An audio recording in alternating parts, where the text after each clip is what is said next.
Hello folks, so effectively what I'm doing is I'm looking at effectively taking a few cuttings off this fig tree brown turkey variety, and effectively what I'm trying to do with this is making sure that I take only the sucker branches, those that take nutrients away from that particular branch, and cause it to split the nutrients away from either the growth of the branch itself or the production of fruit, and really taking those growths or excess growths off. So effectively I can take a cutting from that and potentially use that to grow subsequent smaller fig trees, which then once they mature can be then replanted in the garden and hopefully get to a similar stage as this dormant tree is here. Okay folks, so we now have one fig tree brown turkey variety cutting ready to be prepared for potting. So what effectively you need for this is you need some rooting powder. The reason for this is what you're using to effectively stimulate the plant cells to effectively change from branch cells into rooting cells. So what you're doing is effectively you're going to stimulate the powder, or the powder rather stimulates the end of the branch here into suitable root cells for the new plant or the transplanted plant. Now, to start off with, what I generally advise doing is you're cutting at roughly a 45-degree angle. So what you're effectively looking for is a cut, say about there. So your plant, broadly speaking, looks like that. Then what you also want to do is you want to expose the end of the branch itself. So normally what I do with a pair of secateurs, but you can do it with a knife as well, is you're just gently scoring the remaining part of that. You're not fully cutting it, but you're just scoring it so you have the clear cut rooting side, and then you have more scored sides on the other, which basically just exposes that to the full rooting powder. Other thing that I found as a useful tip to promote it is effectively what you do is you split it. So just putting a light bit of pressure to split the stem apart. Then once you've got that, start off with some soil. Now this soil is very absorbent, holds a lot of nutrients. It's coconut fibre. Now with the coconut fibre, what you're looking for is you're effectively putting this coconut fibre into a suitable intermediary storage container.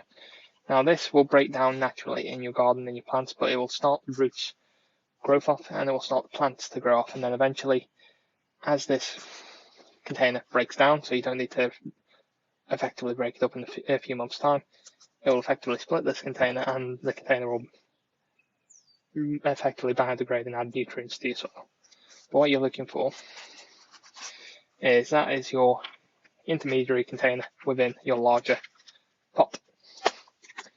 Now in terms of your rooting powder is a white powder, and this is effectively just to stimulate the plant itself. Now it's important in this case the soil should be moist, but the actual plant itself doesn't need to have that same moisture content to it. Now in my experience anyway.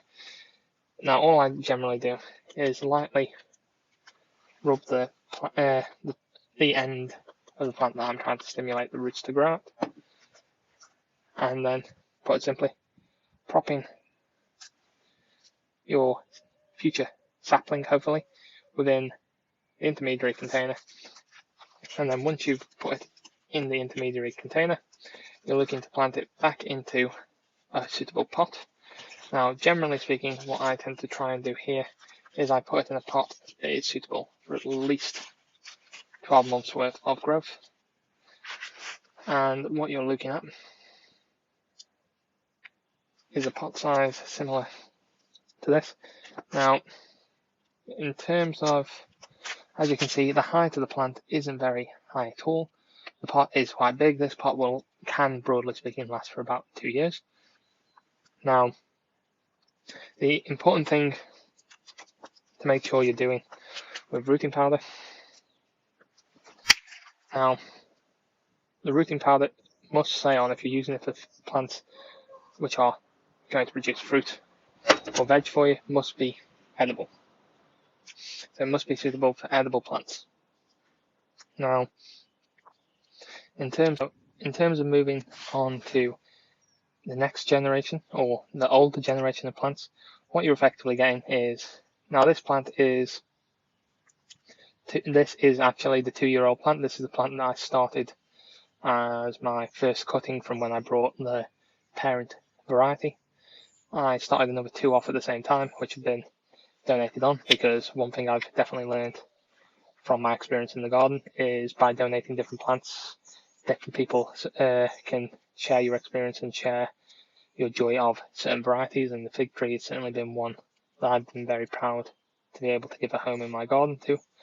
Now, what I'm looking for here, I won't do any cuttings from these plants because I want them as mature, to be able to mature as possible and to grow as well as they physically can do. The only thing that I will be looking for potentially later on in the year is what I may well do is tidy up some loose branches or potential branches depending on how they grow throughout.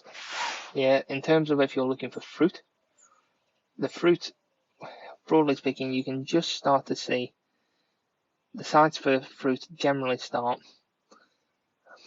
after you get leaves that generally look like that, and that what will generally happen is you'll have a leaf and then you'll have a small fruit produced adjacent to that leaf when it fully blooms.